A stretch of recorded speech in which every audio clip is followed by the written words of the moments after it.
Solo comentarles, hoy es nuestra última sesión. Voy a compartir, que el último día olvidé compartir.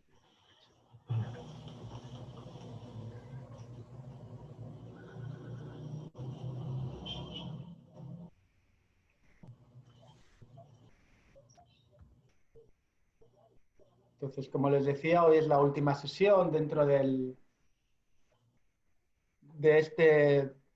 este grupo de clases magistrales. Entonces, hoy vamos a tratar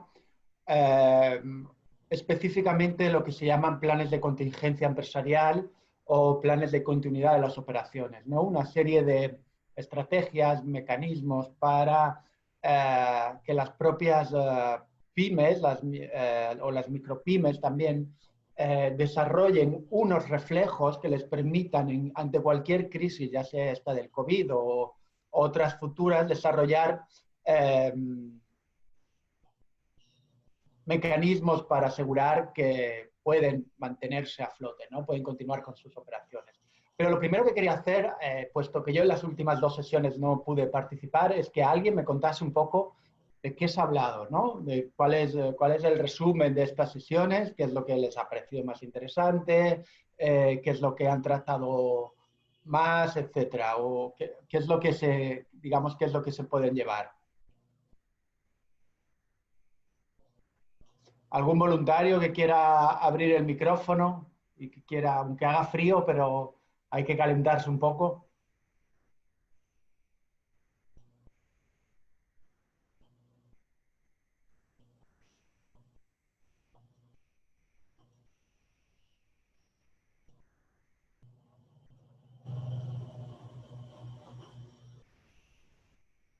Sonia,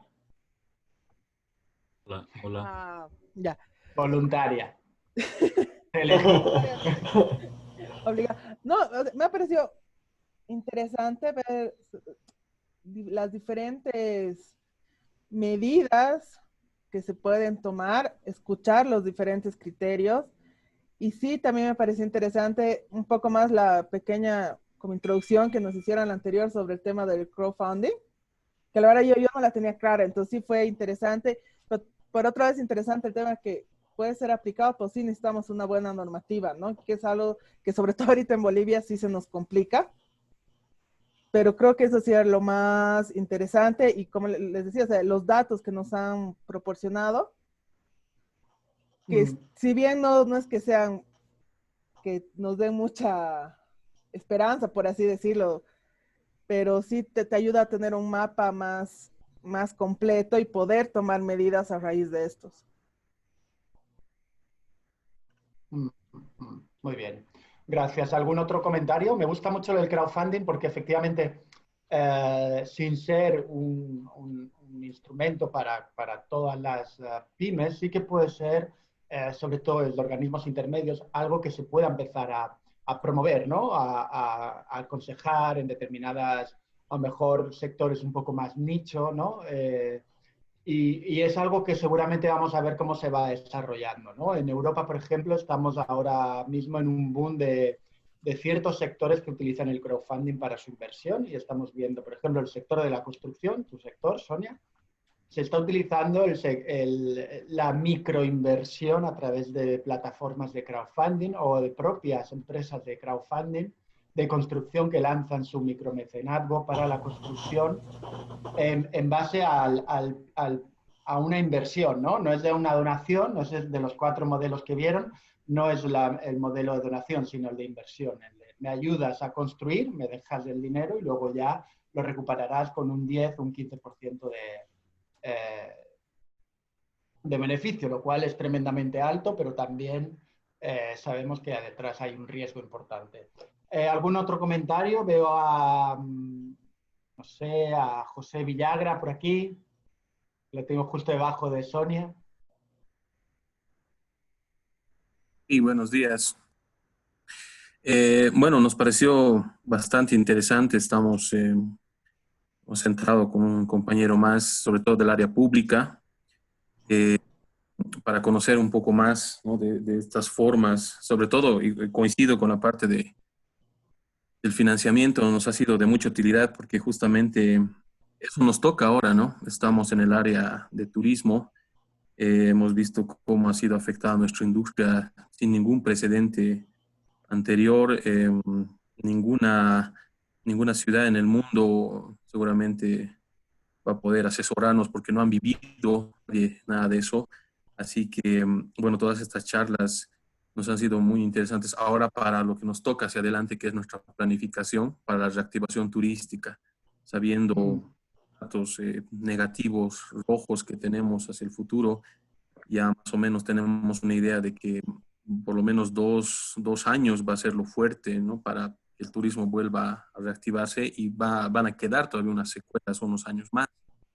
Entonces tenemos un montón de microemprendimientos, microempresas, empresas de turismo que van desde artesanía, gastronomía, las mismas empresas, de agencias de viajes, hoteleras, que bueno, están ahí, ¿no? Pidiéndonos cualquier ayuda que nosotros podamos dar, ya sea desde del rango de manejo de impuestos que nos hacen a nosotros como municipio, también en el tema de apoyo en patentes, ya sean de publicidad, de uso de espacios públicos y demás, pero hay un punto también que tiene que ver con esto del emprendimiento, con esto del financiamiento, bueno, seguramente van a existir nuevos emprendimientos. Lo que decimos siempre es que estamos viviendo una época negativa, totalmente negativa, estamos tocando pisos que nunca hemos tocado, pero ¿qué queda después de esto?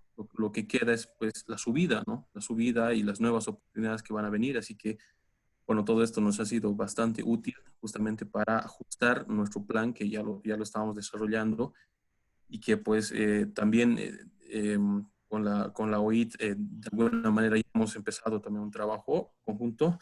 Así que, bueno, totalmente útil lo que hemos podido ver hasta el momento para lo que nos toca hacer ahora. Mm. Muchas gracias. Sí, efectivamente, el turismo es, yo creo que es el sector más afectado por la crisis, junto quizá con el del ocio también, ¿no? Que está muy ligado al del propio turismo. Son los dos sectores. No, como tú has dicho, no hay otras ciudades en el mundo en el que se esté haciendo una política mucho más clara de reactivación empresarial. Yo creo que la base ahora es mantenerse, intentar que se pierda, que se destruya la menor cantidad de empresas posibles. Cada uno lo está haciendo un poco con sus posibilidades. Los países más ricos, las ciudades más ricas, pues están directamente intentando mantener, ¿no? A través de financiación, de subvenciones, etcétera, a sus empresas. Eh, por ejemplo, la iniciativa de aquí, de la región de Italia donde se encuentra Turín, el Piemonte, ha promovido una campaña muy fuerte para la captación de turismo nacional de los propios italianos que viajan este año dentro del país, porque nadie quiere viajar, nadie se atreve a viajar fuera de su país. Eh, un dato que aparecía, por ejemplo, en España ayer era que se había reducido el número de turistas extranjeros en España en un 98%, imagínense. Pero en el caso del Piamonte lo que ha hecho como estrategia es ofrecer un paquete de por cada noche que tú pagas en un hotel en Piamonte, la región o este programa de promoción del turismo te va a ofrecer dos más. Con lo cual, y esto va a ser hasta el diciembre del año 2021. ¿Y cómo se hace esto? Es una promoción tripartita en la cual el cliente pagará una noche, la región se encargará de pagar otra noche y el alojamiento corre a cargo de la tercera noche. Ejemplo. Este es un ejemplo de medidas que se están poniendo en marcha. Lo interesante, claro, es la parte de financiación también a futuro, ¿no? Al ser un programa hasta el año que viene, hasta diciembre del año que viene, no de este año, sino del 2021, eso hace que muchas de estas empresas puedan conseguir financiación, puedan conseguir liquidez para este año, porque el cliente va a pagar ya al menos una noche para este año. El año que viene ya veremos cómo lo gestionamos, ¿no? Pero al menos captó un poquito de liquidación, de liquidez este año.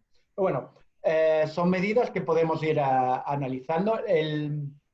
Precisamente lo que vamos a tratar hoy es de intentar ver alguna de estas estrategias y cómo diseñarlas, ¿no? Y para intentar diseñarlas, primero es interesante también autoevaluarse, ¿no?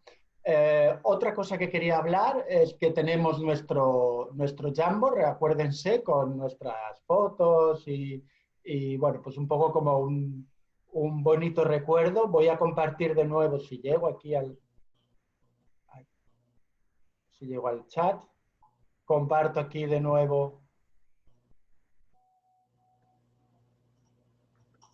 el link para aquellos que deseen poner su foto y alguna de sus características, perdón, puedan hacerlo. Es voluntario, tenemos aquí ya a Daniela, a Sonia, a Patricia, a Grecia, a Víctor Hugo, etcétera. Se lo agradezco. Cualquiera que quiera ponerlo aquí está abierto y pueden hacerlo, como hasta ahora. Y nosotros continuamos. Entonces, la sesión de hoy tiene como principales objetivos, como decía, identificar cuáles son los principales riesgos o puntos débiles de las pequeñas y medianas empresas durante una crisis o una pandemia y ayudarlas a promover estrategias para la continuidad de la actividad empresarial. ¿Y cómo se hará eso? Adaptando los procesos y su forma de trabajo de forma ágil para que puedan seguir funcionando. Y me ha gustado algo que comentaba José Villagra antes, a propósito de la subida, y creo que en este caso la agilidad de una micropyme le va a hacer ser mucho más rápida, ¿no? En la toma de decisiones, en la adaptación y por lo tanto también en la recuperación, ¿no? Tenemos que tener claro estos puntos. Una de las cosas que vamos a ir viendo en esta autoevaluación que vamos a hacer es precisamente el interés de poder analizar 4 ejes que se han establecido para permitirle a ese microempresario no quizá entrar en el análisis tan detallado de su actividad, que muchas veces pues, le va a parecer un poco redundante, ¿no? Por una serie de preguntas que a lo mejor no están tan enfocadas hacia una micropyme, sino ayudarle a reflexionar en una serie de aspectos que hasta el momento quizá no había desarrollado o no había reflexionado convenientemente. Entonces, un dato que quería traer aquí respecto a un informe que traje a colación en la última sesión, en la primera de todas, sobre mercadeo, era respecto a la proporción del empleo. Era un estudio que se llama Lo pequeño importa en español, que son los datos mundiales sobre la contribución del empleo por parte de las microempresas, las pymes y los trabajadores independientes. ¿No se acuerdan que es un estudio que se ha hecho en más de 100 países a nivel estadístico y donde se ha querido hacer una distinción o ir un poco más al detalle de las pymes, ¿no? Y separarlas entre trabajadores autónomos, es decir, con empresas formadas por una sola persona, microempresas, que a efectos de este informe se consideraban aquellas entidades con entre 2 y 9 personas, pequeñas empresas y medianas y grandes empresas. Yo sé que esto no en todos los países se sigue con esta misma distinción, pero lo que se buscaba precisamente era intentar ir un poco más allá, tener datos sobre muchas veces esas micropymes, ¿no? Tan pequeñas que muchas veces se pierden en la estadística, ¿no? Y nos encontramos que para el caso de Bolivia, el 45,2% de las pymes están formadas por trabajadores autónomos, lo cual es relevante para guiar las políticas, ¿no? Porque efectivamente no podemos aplicar las mismas medidas para una persona que para 40. Bueno, ahí lo dejo el dato, les dejo también la referencia bibliográfica al estudio, que está en español también, y como siempre a lo que se llama InfoStory en la OIT, que es una pequeña infografía donde se pueden compartir y se pueden analizar estos datos de forma más gráfica. Y ahora sí, vamos a entrar en la parte del tema de hoy. Dejo a Dante empezar con esta primera parte de conceptos generales, ¿sabes? Cuando quieras. Ok, gracias, José Manuel. Vamos a empezar justamente con esta palabra que es resiliencia, ¿no? Que le hemos escuchado bastante en estos últimos meses y vamos a dar justamente el origen de esta palabra. Dice que durante la década de los años 70, diversos investigadores se pusieron a analizar la variabilidad de respuestas en desarrollo psicosocial de niños y niñas que habían vivido experiencias adversas y observaron que determinados niños o adolescentes lograban reponerse a dichas experiencias sin sufrir, por lo menos aparentemente o no muy profundamente, secuelas psicosociales graves. Entonces, de ahí nace de esta investigación, nace el origen de esta palabra. Este fenómeno, denominado por Ruther en 1978 como resiliencia, que viene la palabra desde el año 78, significa resistencia de los cuerpos a choques, recuperarse, ajustarse. Es un estudio de Burak, 1995, y nos dice que el origen de este vocablo se encuentra en latín en término resilio. Se devine la palabra resiliencia de resilio, que significa volver atrás, volver de un salto, resaltar, rebotar. Yo diría tratando de no quedarse estancado, tratando de poder continuar en la medida posible en lo que se venía haciendo. La siguiente, por favor, José Manuel. Ok, gracias. Dice acá, por ejemplo, utilizar choques y alteraciones como por ejemplo una crisis financiera o el cambio climático para impulsar la renovación y el pensamiento innovador. Y como comentaba anteriormente también José Manuel, como se dice ahora, no es que el más grande se come el más chico, sino que el más rápido es el que se lleva de encuentro al más lento. Entonces, justamente aquí volvemos a resaltar ese tema donde la micro y la pequeña empresa pueden tener esa capacidad de poder reaccionar más rápido. Así, en este contexto de adversidades aparece el concepto de resiliencia, que hace referencia a la capacidad de adaptarse a situaciones adversas.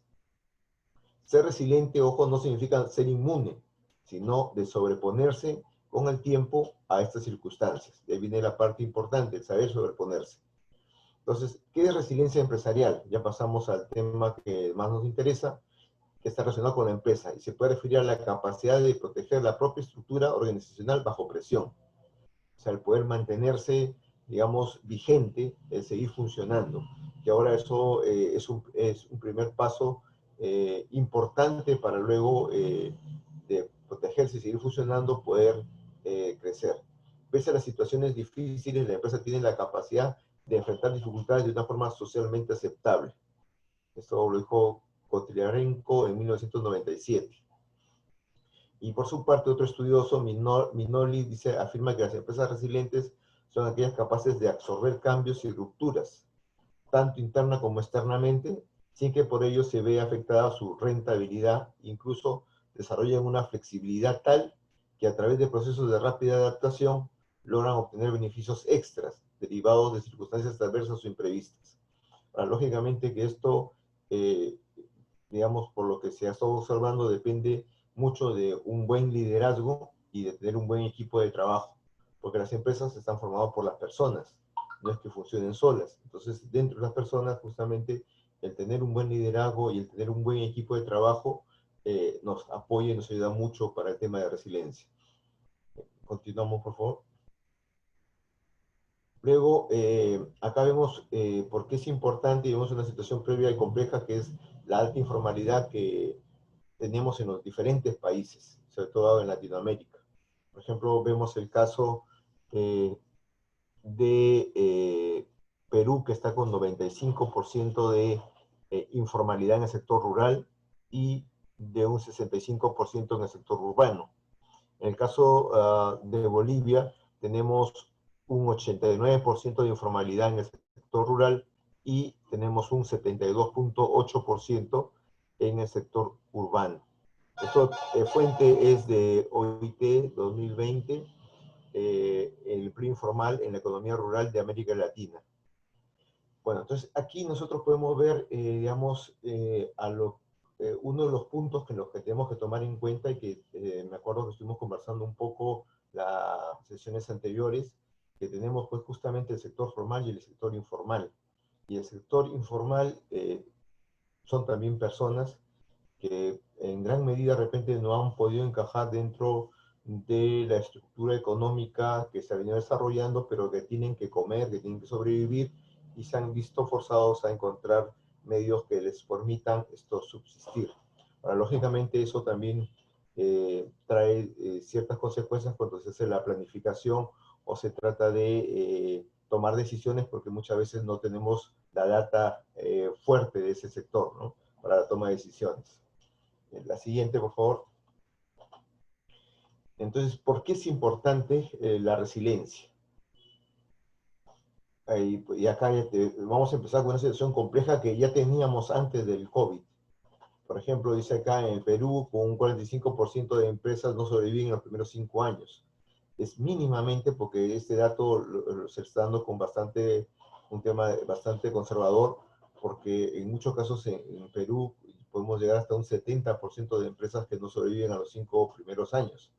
En Ecuador estamos con un 53% y en la OCDE con un 35%. Y esto hablando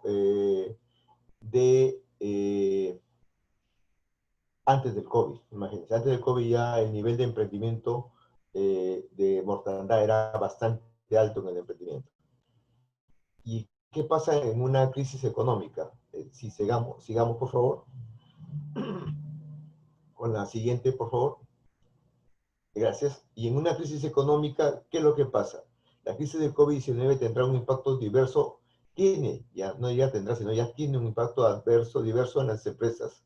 Por ejemplo, en muchas empresas va a haber reducción de la demanda y de las ventas, que es lógico porque vamos a tener muchos temas como problemas de liquidez, que es estos servicios financieros, problemas de abastecimiento de insumos constante y confiable, la cadena de suministros ha tenido rupturas en varios eslabones de la cadena, reducción de la capacidad de producción, consecuencia de factores previamente mencionados, la capacidad también de compra de las personas va a tener impacto en las empresas. Pero eso no va a ser, por si acaso, en todos los sectores. Hay sectores que se han visto más bien impulsados con todas estas circunstancias. Entonces ahí viene la capacidad que que deben tener las empresas de poder reaccionar de la mejor manera ante esta situación y tratar de encontrar las oportunidades dentro de los problemas que se encuentran. El siguiente. Entonces, acá la MIPES es el motor generalmente de las economías. Las MIPES generalmente es un sector fuerte que proporciona gran cantidad de puestos de trabajo dentro de las economías en América Latina.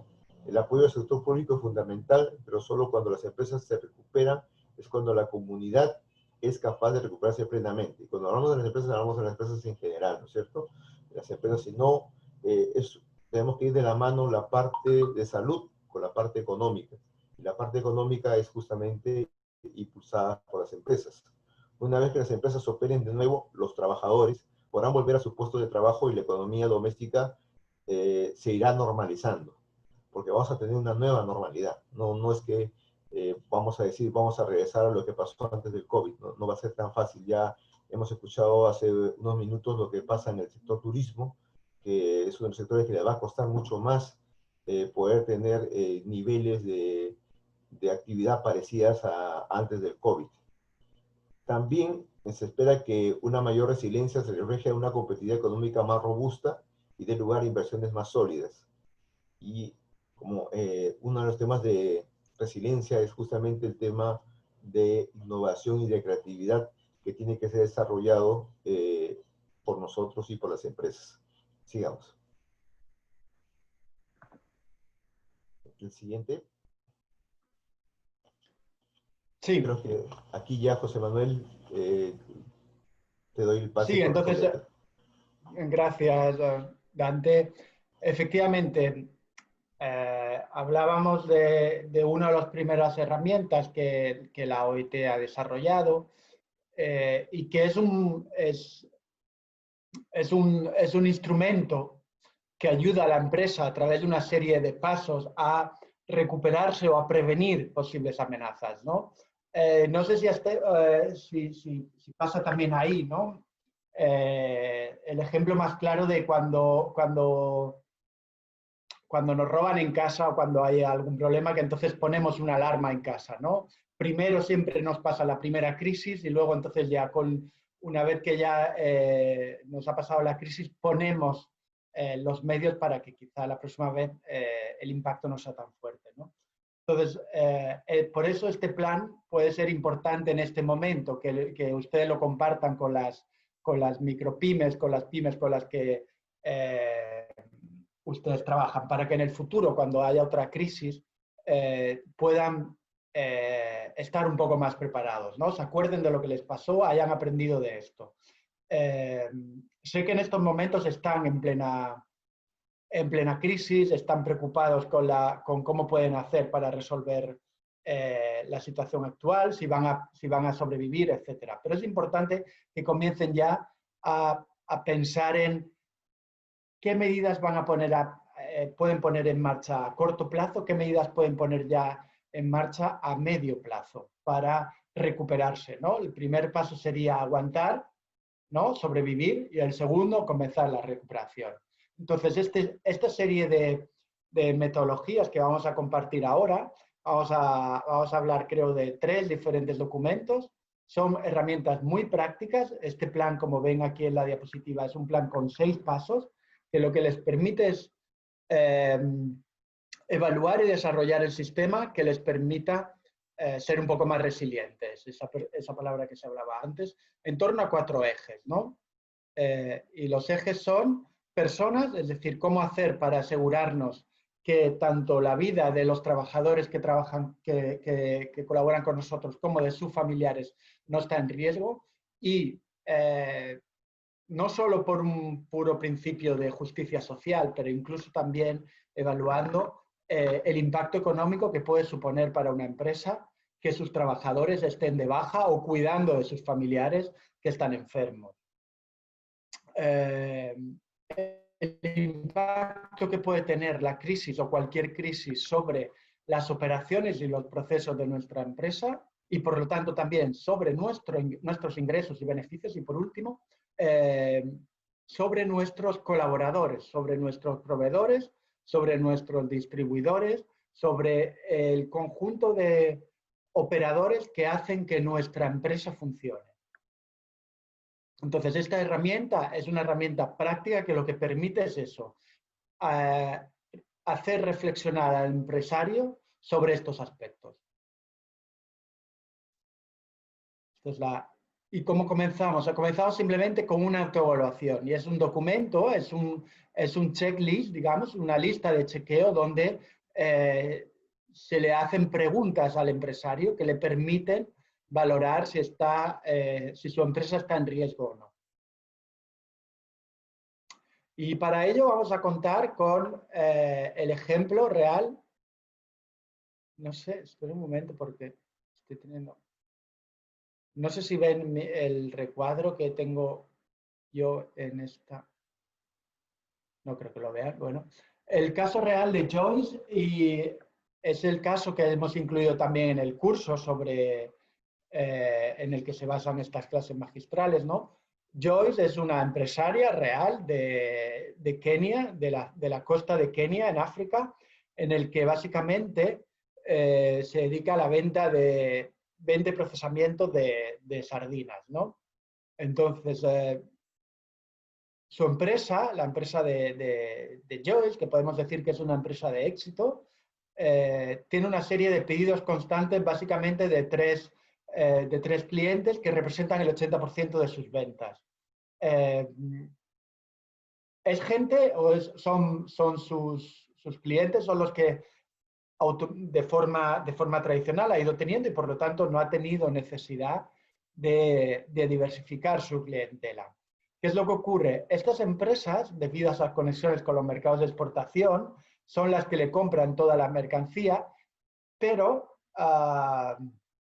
en estos momentos han dejado de comprarle porque o bien no necesitan, o bien ellos mismos están con problemas, o bien simplemente la cadena de suministro del transporte se ha paralizado. Entonces, ¿qué ocurre con la empresa de Joyce que hoy por hoy emplea a 30 trabajadores? Pues que tiene que ver cómo se adapta, ¿no? Para ello, la propia Joyce, utilizando esta matriz de evaluación de riesgos que hemos hablado, intentó analizar, autoevaluarse para comprobar dónde estaban los riesgos de su empresa, ¿no? ¿Cómo son esas preguntas? Pues aquí tenemos un ejemplo de ellas, ¿no? Primero, respecto al entorno de trabajo, ¿no? Y respecto a las personas. ¿Podemos garantizar que nuestro entorno de trabajo es seguro para nuestros trabajadores? Y aquí hablamos tanto de seguridad dentro de la empresa como de seguridad durante el trayecto hacia la empresa, dentro de la unidad familiar de los trabajadores o dentro de la propia línea de producción, ¿no? Pues eso, han aumentado las bajas por enfermedad o por ausentismo, es difícil conseguir equipos de higiene y protección, etcétera. Los vehículos que se utilizan para la empresa no han sido equipados con desinfectantes y procesos de limpieza frecuente. Entonces, es la propia Joyce la que está la que va respondiendo a estas preguntas. Además, seguimos con los procesos, con la segunda, digamos, la segunda P de estos 4 elementos, para saber si dentro de la empresa esos procesos, esa maquinaria o el uso de las materias primas también están en un porcentaje de vulnerabilidad. Por ejemplo, en el caso de que las materias primas sean importadas, lógicamente si se paraliza la cadena de suministro, su empresa tendría un problema. En este caso, lo que ocurre con la empresa de fabricación de tratamiento y producción de sardinas es que efectivamente depende de unos proveedores, ¿no? Depende de unos colaboradores que son los pescadores. Por lo tanto, sí que hay un cierto grado de vulnerabilidad. En caso de que esos pescadores no puedan salir a faenar o el puerto se cierre, la empresa tendría un problema. Pero bueno, también podemos hablar de las maquinarias, en el caso de que se estropeen, si podemos tener a alguien que las arregle o si existen piezas de recambio disponibles en el mercado, etc. ¿No? Todo esto son cosas que le hacen a Joyce planificar mejor esas eventualidades. Respecto a los beneficios, igualmente, ¿no? Aquí tenemos una serie de cuestiones, de preguntas, de respuestas simples, sí o no, pero que le permiten reflexionar sobre los mercados, ¿no? En el caso de Joyce es claro que tiene una excesiva dependencia respecto a unos mercados que están en el exterior y que además solo tiene 3 clientes, con lo cual si alguno de los clientes o si todos los clientes dejan de comprarle, tendría un grave problema. También los proveedores, como os he hablado antes, y la parte del suministro. Y por último, algo también importante, que es los aspectos sociales, ¿no? Que puede ser muy diverso, ¿no? Desde que haya, y no puede ser en esta crisis, a lo mejor no, pero que haya un problema o que se identifique el consumo de estas sardinas con algún tipo de contaminante o que la subida de precios provoque una serie de un efecto adverso y la gente deje de comprar ese producto, o simplemente que las revueltas que se produzcan en la calle hagan imposible hacer llegar la mercancía a los clientes finales. La colaboración, igualmente, y esto incluye tanto los suministros de servicios públicos, ¿no? De agua, de luz, de electricidad, etcétera, que si se producen cortes en los suministros harán que pondrán en riesgo la actividad empresarial, como el trabajo con los clientes, pero también con los consumidores y también con los proveedores, ¿no? Y hemos hablado un poco anteriormente de cuáles serían las posibles eventualidades y aquí tienen muchas más. Se trata de una herramienta con unas 60 preguntas en total y que lo que le permite al final a la empresa es tener un primer examen, una primera autoevaluación para comprobar si está en un nivel de riesgo que lo hace vulnerable, poco vulnerable o muy vulnerable, ¿no? Entonces, si la empresa consigue entre 0 y 20, de 0 a 20 puntos, se considera que es una empresa con un alto nivel de resiliencia, ¿no? Evidentemente quedarán algunas áreas que a lo mejor puede cubrir, pero de 0 a 20 es un nivel de resiliencia bastante bueno. Y así hasta llegar a 60, ¿no? Si obtiene un porcentaje entre 40 y 60, se considerará que la empresa es muy vulnerable y que tiene una serie de elementos que debería de pensar en adaptar para hacerla un poco más resiliente frente a la crisis. Dante, yo creo que ya puedes continuar tú. Ok, muchas gracias, José Manuel. Bueno, acá vamos a ver, como todo proceso siempre se parte de un diagnóstico que no, o línea de base en algunos casos también le llaman, para saber de dónde estamos partiendo para poder determinar justamente esos puntos críticos o puntos a mejorar y poder tener un mayor impacto y un mejor uso de los recursos cuando querramos implementar este plan. Acá tenemos diferentes riesgos directos e indirectos, externos e internos. Dentro de los riesgos internos y externos tenemos los riesgos que pueden ser impulsados por actores o factores internos o externos. El riesgo externo son amenazas para su empresa que están en gran medida fuera de su control, por ejemplo el COVID-19. Y en general estos son provocados por terceros. Los riesgos internos son factores en los que tiene más control. Por ejemplo, como estamos haciendo ahora, todo el tema de control de bioseguridad para mantener la salud tanto de nuestros trabajadores como de la misma empresa. Los riesgos directos e indirectos tenemos aquellos que afectan a su empresa directamente, por ejemplo, los trabajadores que hacen días de trabajo corto debido al toque de queda o puede haber también el ausentismo debido a problemas de salud. Y los riesgos indirectos afectan a su negocio a través de uno de sus socios, por ejemplo, proveedores o clientes que, digamos, por A o B motivo o por la misma pandemia no logran cumplir con sus compromisos con usted. En la siguiente, por favor. Entonces, acá en una segunda parte se elabora un plan de 6 pasos para favorecer la continuidad de las operaciones durante la crisis del COVID-19. Esto, como decía José Manuel, está dentro del curso que ha desarrollado la OIT a través de este centro de formación y nos establece 6 pasos. El primer paso es identificar los productos o servicios claves, aquellos que necesitamos mantener y seguir manteniendo o que hemos logrado identificar nuevas necesidades, logrado adaptar o, nuestros productos o servicios o incorporar nuevos productos o servicios a lo que ofrecemos. Segundo punto, establecer un plan o objetivo, y aquí es de mediano, de corto, mediano y largo plazo. Y nosotros muchas veces en esta pandemia, el corto plazo a veces se ha vuelto 3 meses, el mediano plazo de 6 a 9 y el largo 1 año, debido a que no tenemos información para la toma de decisiones. Entonces hay que ir caminando, como dicen, con pies de plomo, con seguridad, pero siempre avanzando, siempre hacia adelante. Un tercer punto, evaluar el impacto potencial de las disrupciones sobre las empresas y los trabajadores, que puede ocasionar que la empresa no siga funcionando o pare momentáneamente. Entonces, tener claro esos eventos para tener los indicadores respectivos que nos puedan avisar con tiempo cuando esto pueda suceder. Un cuarto punto es definir las acciones para proteger la empresa.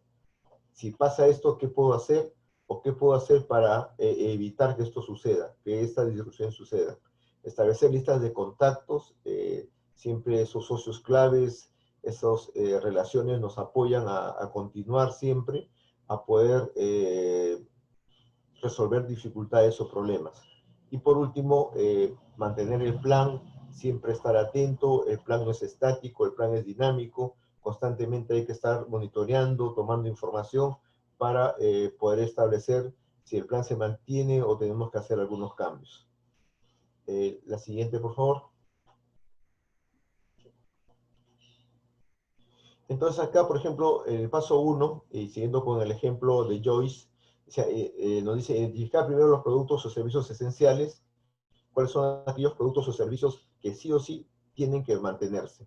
Entonces, eso nos permite a nosotros generar los ingresos, nos permite también establecer bien qué es lo que los clientes solicitan y que el costo que trae la falta de suministros, consecuencias financieras de productividad y de reputación, qué costos están involucrados en estos productos o servicios. Por ejemplo, Joyce dice, entonces, como primer paso, identifiqué mis productos clave, justo a partir de toda esta metodología que estamos conversando, diferentes tipos de sardinas enlatadas, ese fue su producto clave.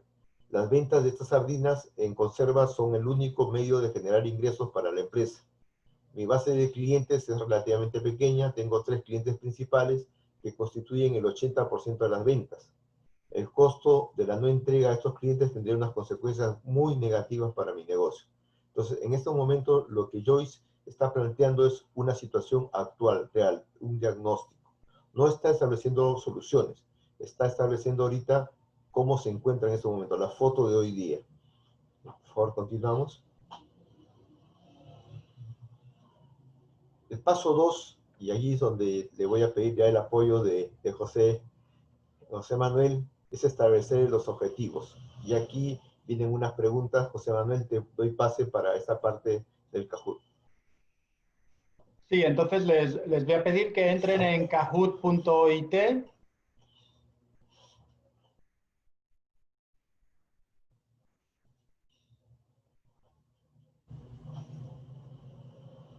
Y entren al el código PIN que aparece a continuación. Tienen que entrar a kahoot.it.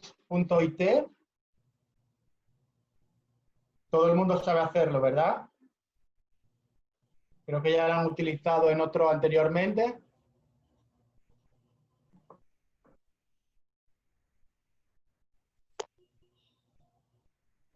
Voy a hacerlo yo desde aquí para que lo vean.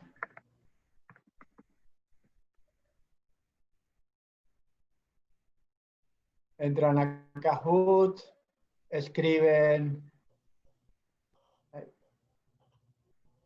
aquí en esta caja, escriben el código PIN y ya pueden entrar.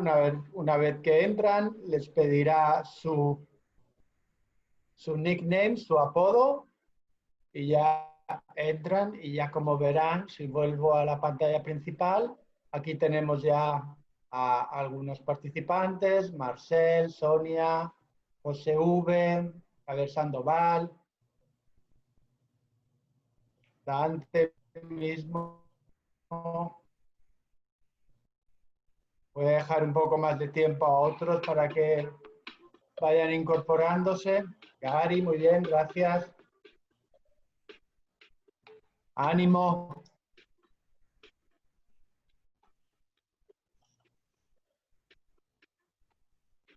Gabriela, no te veo.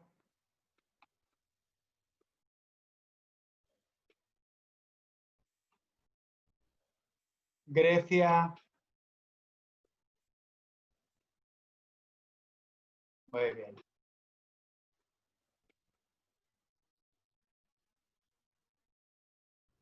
Bueno, ya tenemos 15 participantes, yo creo que es suficiente. Así que vamos a empezar este Kahoot. ¿Preparados? Bueno, ya.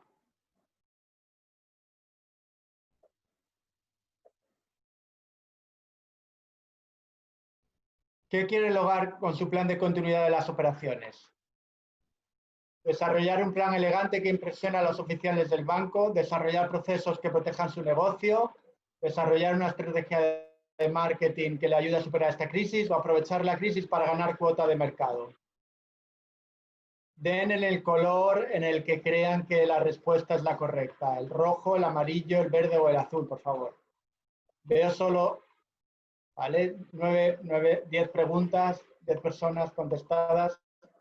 ¿Vale? Se acabó. Muy bien. Vale, veo que la mayoría han contestado la respuesta correcta, que es desarrollar procesos que protejan su negocio, personas, procesos, lucros y colaboraciones. Muy bien. Vamos a ver quién va en primer lugar. Ay, no me deja entrar ahora con...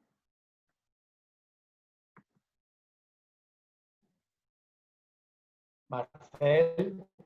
Muy bien. Siguiente pregunta. ¿Listos? ¿Qué acciones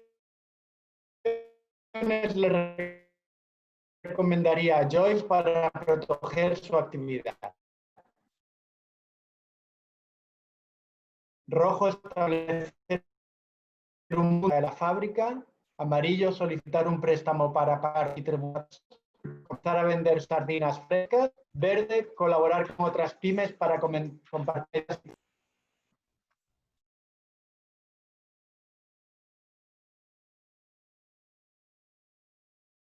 Oh,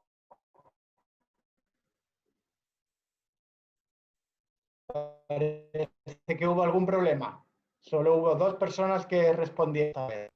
Bueno, vamos con la última pregunta. Gaby va en primera posición, entonces les recomiendo que al resto intenten ir un poco más rápido esta vez. Perdón, hay un problema con la comunicación. Antes de que termines de decirnos las 4 alternativas, ya termina el tiempo para dar las respuestas. Asumo que es por un retraso en la conexión de internet. En mi caso al menos está así.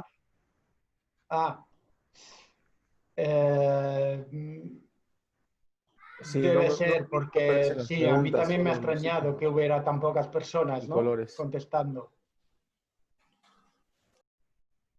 Debe ser mi comunicación, efectivamente, que a lo mejor es un poco más lenta que lo habitual.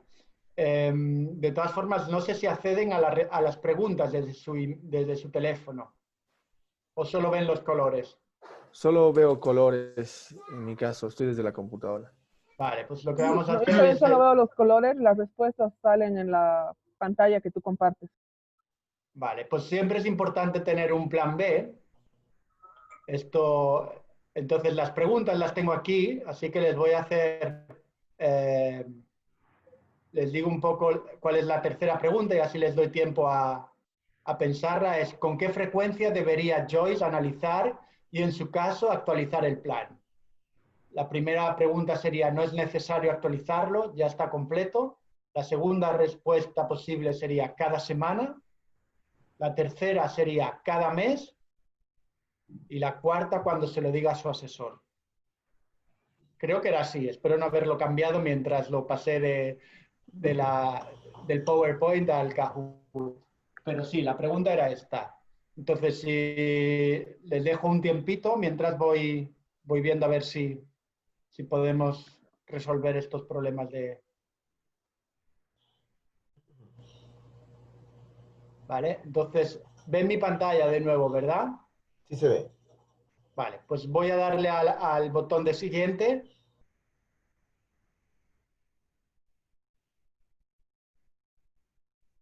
Y aquí está la pregunta, que imagino que ven. Sí se ve. Entonces, rojo no es necesario actualizarlo, azul cada semana, ¿ves? Aquí hay un fallo. Amarillo cada semana, verde cuando se lo diga a su asesor. Aquí hay un fallo, esta pregunta no está correcta. Ha habido... El azul hay que ponerle cada mes.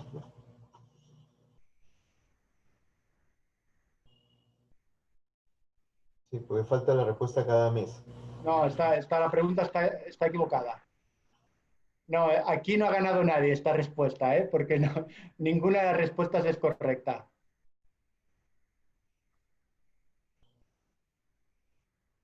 Podría ser cada mes o cada semana, pero habría varias respuestas. Entonces, bueno, veo que todo el mundo ha contestado cada semana, la vamos a dar por válida. Había una tercera opción, en lugar de cada semana sería cada mes, pero veo que el sistema lo ha cogido mal. Bueno, gracias, yo con esto he terminado. Vamos a darle, aunque solo sea porque lo da al final. Sonia es la número 3, Gaby es el número 2.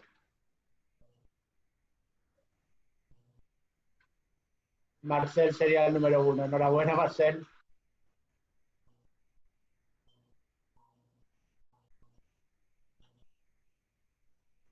Bueno, te devuelvo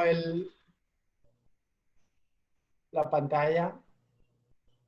Ok, gracias. ¿Me escuchan bien todos? Estabas aquí. Sí, ok, gracias Sí, Sonia. se escucha Gracias bien. José. Sí, muy bien, entonces vamos a continuar con esta presentación, luego de haber establecido con el Kahoot algunos comentarios que es importante. Entonces, vamos a ver qué nos dice Joyce en la siguiente lámina. El objetivo para mí era desarrollar procesos internos simples para mi empresa que proporcionaran protecciones claves en términos de personas, procesos, ganancias y asociaciones. Eso significa, en la siguiente por favor, bueno, ahí hemos tenido un corte, pero ahí ya pasamos a la tercera, pero era justamente desarrollar este plan que tenía Joyce. Recuerden que lo que estamos cogiendo aquí es un resumen del curso largo que se tiene también dentro de los temas. Está el tema de resiliencia, que había desarrollado ya el centro de formación y que se estuvo alcanzando en algunos momentos. Vamos a continuar. Evaluar los posibles efectos de las interrupciones en las empresas y trabajadores, que era otro punto importante.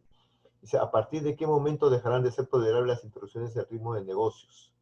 Ese es un tema importante que tienen las empresas. ¿Cuáles son los recursos y los proveedores asociados y contratistas necesarios para llevar a cabo las operaciones esenciales? Entonces yo tengo que encontrar o tengo que definir cuáles son las funciones y los recursos que sí o sí tienen que seguir o que tengo que tener en mi empresa. Porque esos son los que yo tengo que defender y mantener vigente. Y para eso no hay nada mejor que también tener socios claves.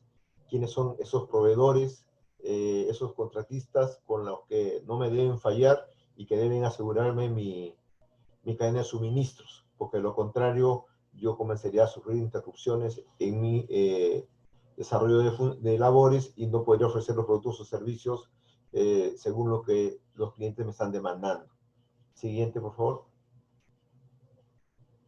Entonces, acá el paso 3, evaluar los posibles efectos de las interrupciones en la empresa y trabajadores.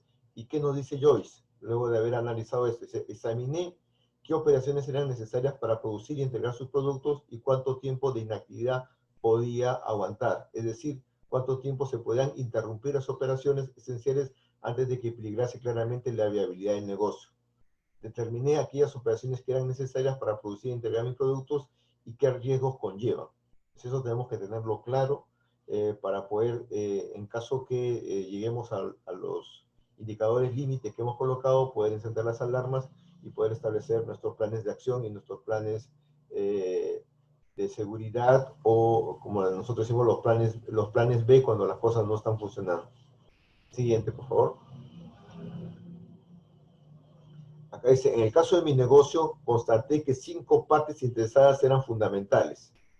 Primero, lógicamente, los trabajadores, mis clientes, los proveedores, los servicios de apoyo y las autoridades reguladoras. Con ello hice un breve ejercicio de planificación de las partes interesadas. Entonces, ya después de haber hecho el diagnóstico, ya pasamos a un plan de acción, que viene a ser la planificación que yo viene desarrollando. Siguiente. Y aquí nuevamente, esto, ya no vamos a hacer Kahoot, creo que vamos a pasar de frente al paso 4, que es enumerar las medidas necesarias para proteger su negocio. Entonces ahí utilicé las 4 ejes principales de la herramienta, que eran personas, procesos, beneficios y mecanismos de colaboración, para minimizar el riesgo justamente.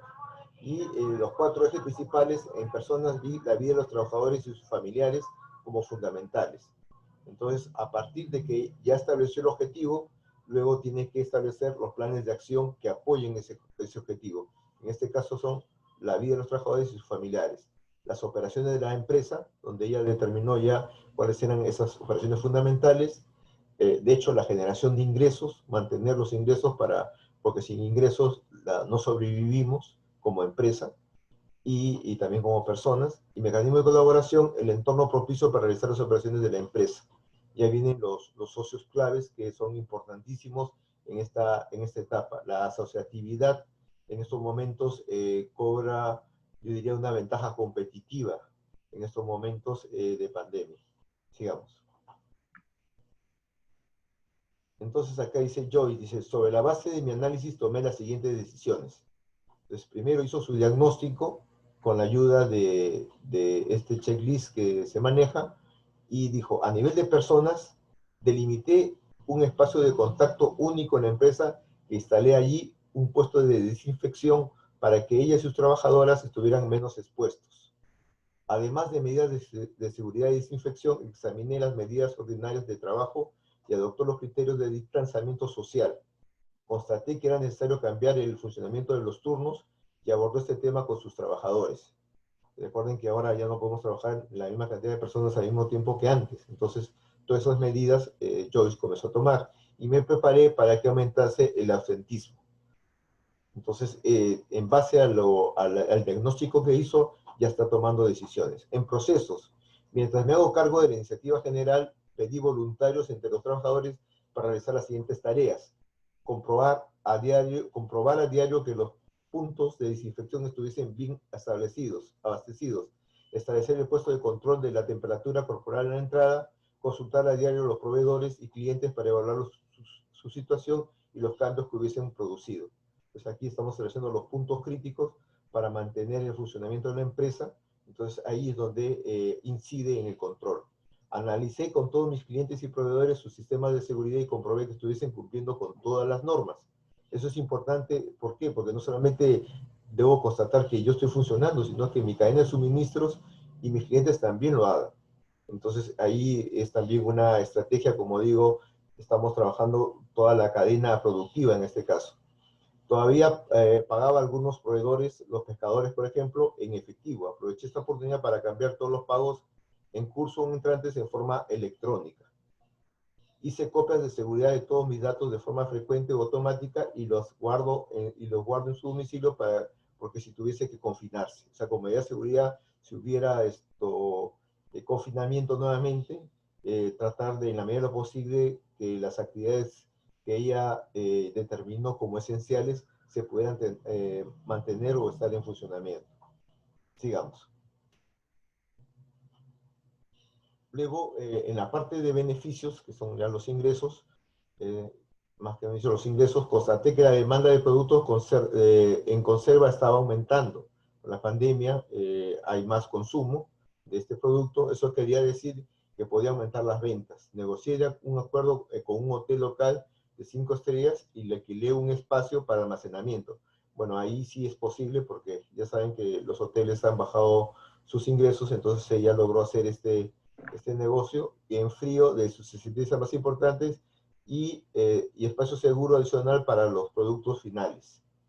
Me puse en contacto con mi principal proveedor, la cooperativa de pescadores, que me dijo que tenía acuerdos con otras cooperativas de toda la costa.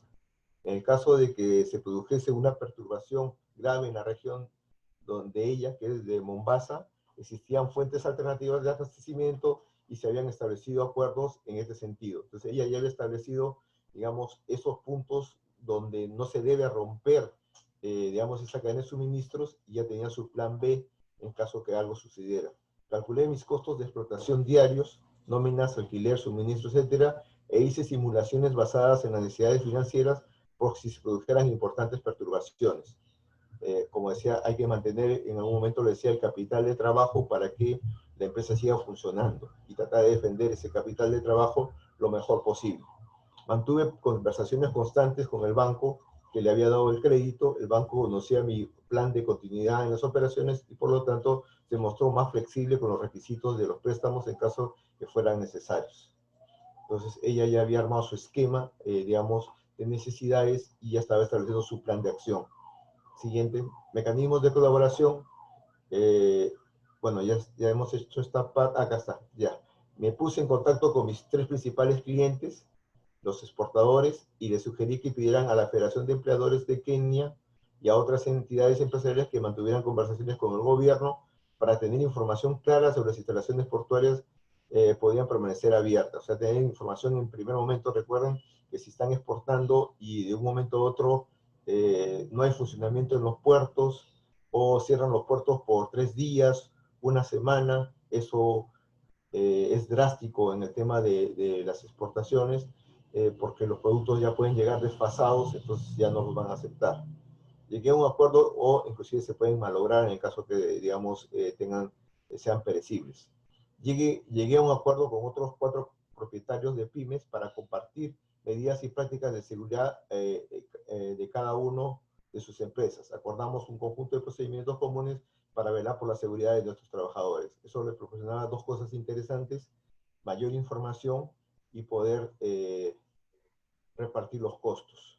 También analicé con las autoridades fiscales las posibles moratorias en el pago de impuestos de las que había oído hablar en los medios de comunicación, para estar mayor informados y justamente aprovechar las oportunidades que el gobierno le estaba dando.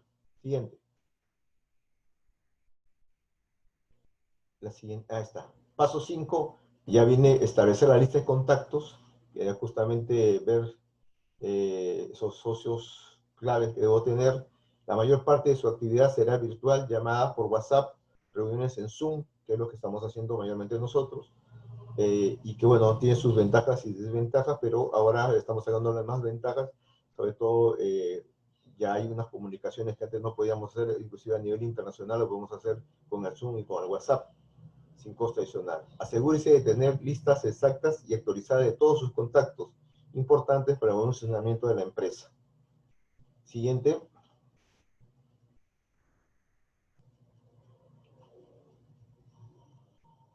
Teníamos ahí un Kahoot, no sé si lo vamos a hacer. No, pasamos de frente al 6.º punto. Mantener No. José Manuel. No te escucho, José Manuel. No, el Kahoot era el anterior. Ah, ya, perfecto, perfecto. Ok, gracias. Continuamos. Entonces dice, paso 6, mantener, examinar y actualizar continuamente el plan de continuidad empresarial. Esto es importante porque el plan se hace sobre cierta información, y si ese entorno o ese contexto sufre variación, el plan tiene que rápidamente adecuarse a ese nuevo contexto.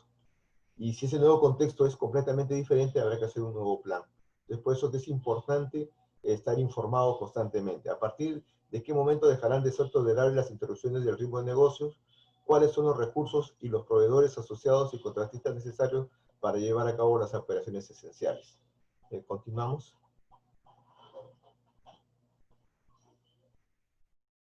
Entonces, dice acá, en esta crisis del COVID, piensa Joyce, solo genera disrupciones en las empresas, trae muchas interrupciones, pero también hay oportunidades. Y eso es el punto que los empresarios de la micro y pequeña empresa tienen que ser conscientes, de que en todo problema hay oportunidad, pero hay que saber encontrar esas oportunidades, tener esa información y estar preparados para ello. Porque no solamente basta con estar informados, sino también tenemos que estar preparados. Siguiente.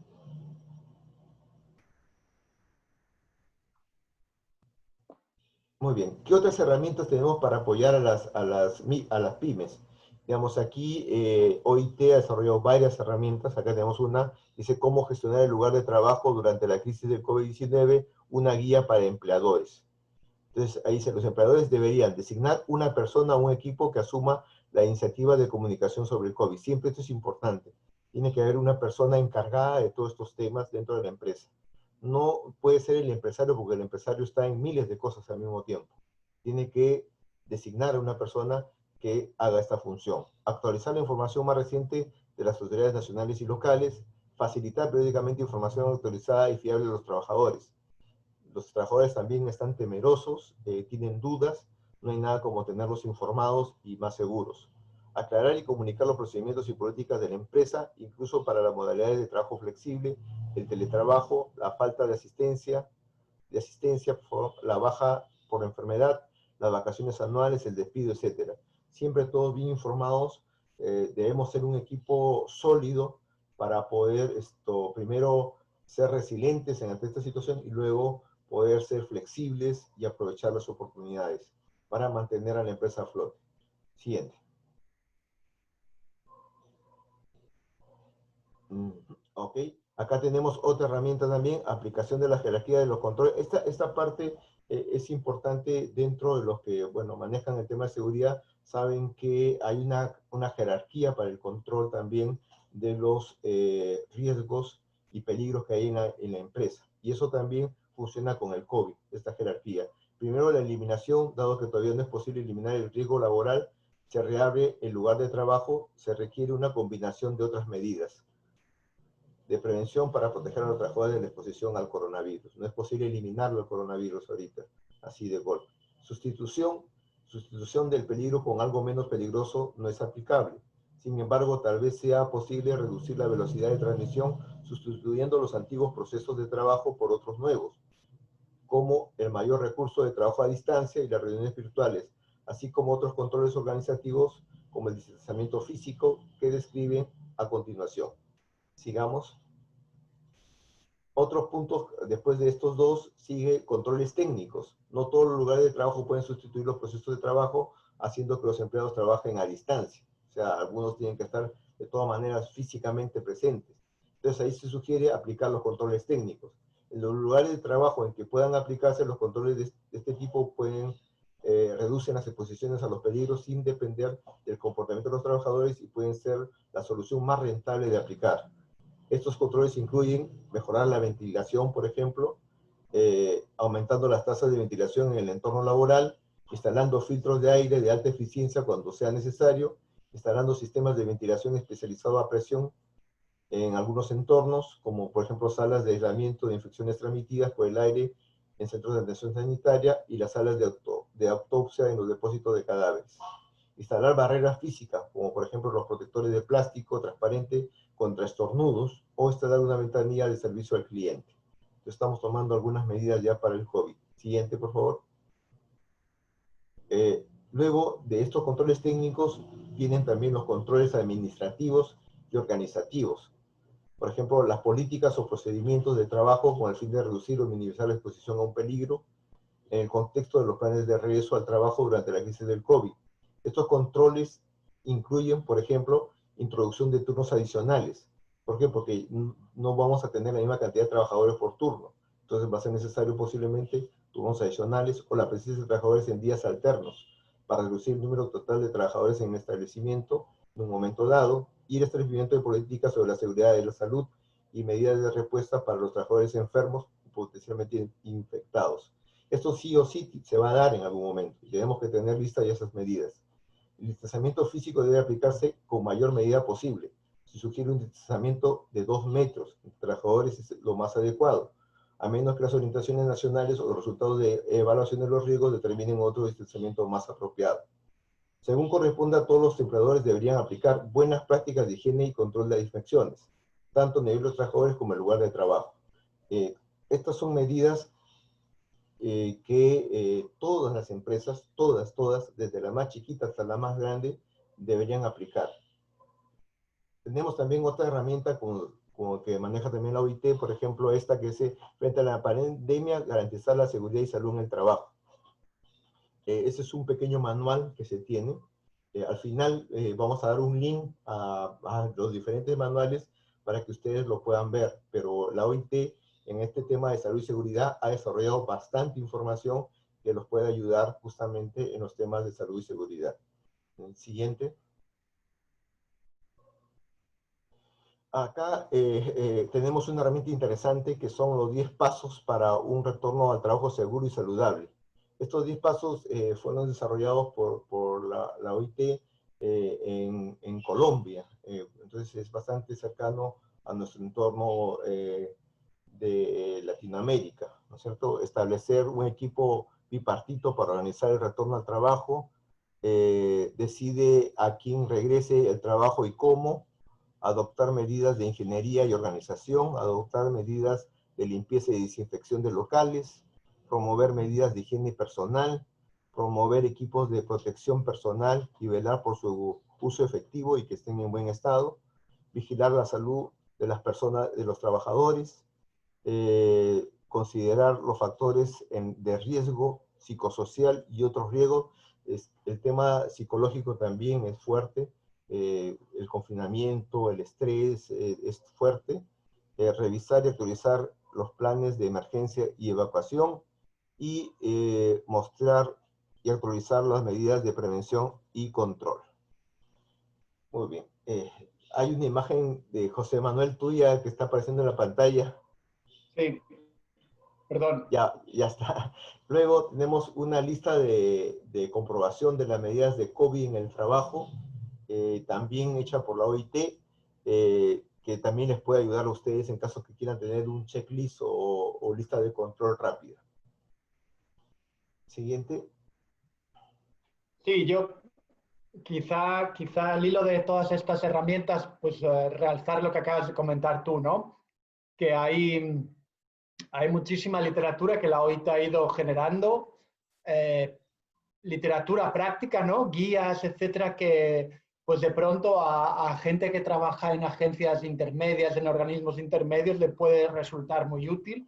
La primera de la que hablabas de empleadores es una guía hecha para asociaciones de empresarios, ¿no? Para que ellos incluso también generen sus propias guías en caso de que todavía no las hayan hecho. Así que si alguno de ustedes trabaja en ese tipo de instituciones, puede ir a echarle un vistazo e incluso utilizarlas. Y estas últimas son, pues son guías prácticas, son lo que nosotros llamamos breves, que les permiten incluso distribuirlas entre sus asociados o los emprendedores, empresarios, etcétera, con los que trabajan actualmente, ¿no? Pues un poco al hilo como la guía de autoevaluación, etcétera. Yo creo que con esto era todo por hoy. Lo que pretendíamos en esta sesión era mostrarles una serie de herramientas prácticas que permitan asesorar a las empresas sobre cómo pueden ser más resilientes y cómo pueden adaptar sus procesos y tener en cuenta sus vulnerabilidades frente a esta pandemia o a posibles otras crisis, ¿no? Con lo cual, para mí, las principales conclusiones serían estas, ¿no? Por un lado, asesore a sus empresarios a la hora para realizar una autoevaluación de sus principales riesgos, ya sea a través de esta herramienta o de otras. Identifiquen junto a ellos cuáles son las medidas que pueden poner en marcha y que permitan defender o preservar a sus trabajadores, también a los procesos y, por último, a los proveedores, clientes y colaboradores para que puedan seguir operando durante esta crisis. Valorar si los riesgos son externos o internos, directos o indirectos, porque vamos a tener que intervenir de forma diferente si el riesgo puede ser controlable por nosotros mismos o es un riesgo externo y que, por lo tanto, tenemos que poner en marcha medidas para defendernos ante ese riesgo. Mantener actualizado un plan de continuidad empresarial, recomendar, por tanto, a sus emprendedores, empresarios, que tengan en cuenta eso, que puede ser más o menos elaborado en función de la complejidad de la empresa, y, por supuesto, siempre informar a los trabajadores y mantenerlos en un estado de seguridad. Solo así vamos a preservar su seguridad personal, pero también la actividad empresarial de nuestra empresa. Esto es todo por nuestra parte hoy. Gracias por su interés y por su motivación y por estar ahí con nosotros desde las 9 de la mañana. ¿Algún comentario, alguna duda, algún consejo, experiencia que quieran compartir?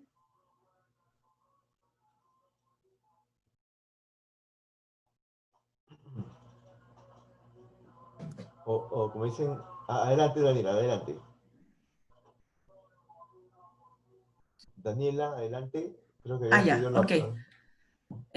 Bueno, un poquito agradecerles, ¿no? por toda esta información que nos están brindando y comentarles que nosotros en la Cámara de la Construcción nos manejamos bajo el sistema de gestión de calidad de la 2015, ¿no? 9001-2015.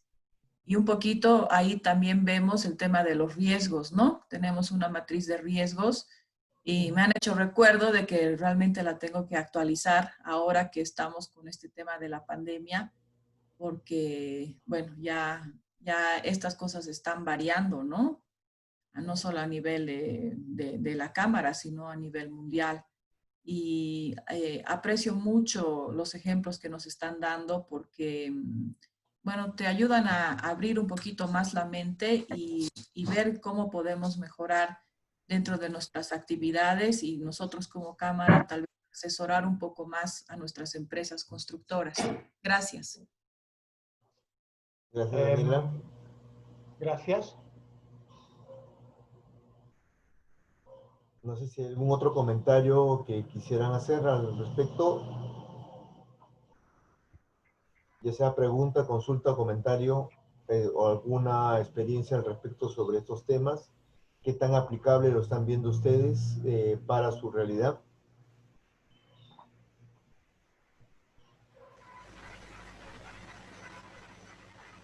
Bueno, aquí les he dejado la lista de referencias bibliográficas, que también forma parte de la presentación, por tanto les llegará tanto por, imagino que por mi compañera Cristiana, les hará llegar todo el vínculo.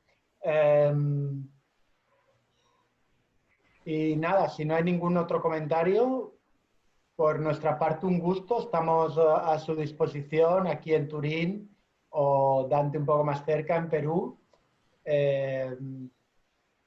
Gracias, Gary.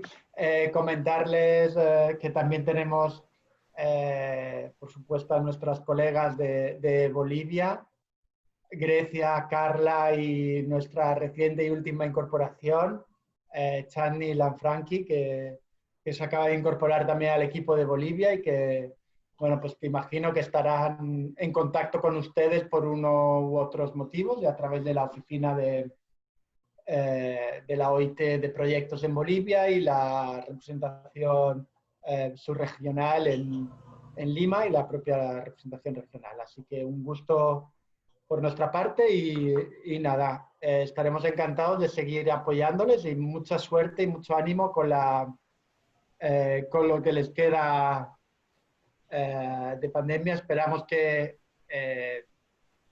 digamos, los efectos sean los más leves posibles y que bueno, pues que toda la crisis personal, social y económica pues sea cada vez más leve. Y a los empresarios que también tenemos en el equipo, mucho ánimo y mucha fuerza, porque lo van a necesitar. Ánimo, Marcel. Gracias, José Manuel, un gusto. Gracias, Dante, excelente. Gracias, Gary. Un abrazo, gracias. Gracias, saludos. Muchas gracias. Okay. Muchas gracias. Muchísimas Gracias. gracias. Gracias por todo. Hasta luego. Hasta luego, hasta luego. Muchas gracias. Gracias. Chao, Ok. chao. Gracias a todos. Un saludo. Un saludo. Ok, gracias. Gracias. Chao, Gracias. José Manuel, muchas gracias. A vosotros. Un Adiós. abrazo y ánimo. Gracias. Gracias, Verónica.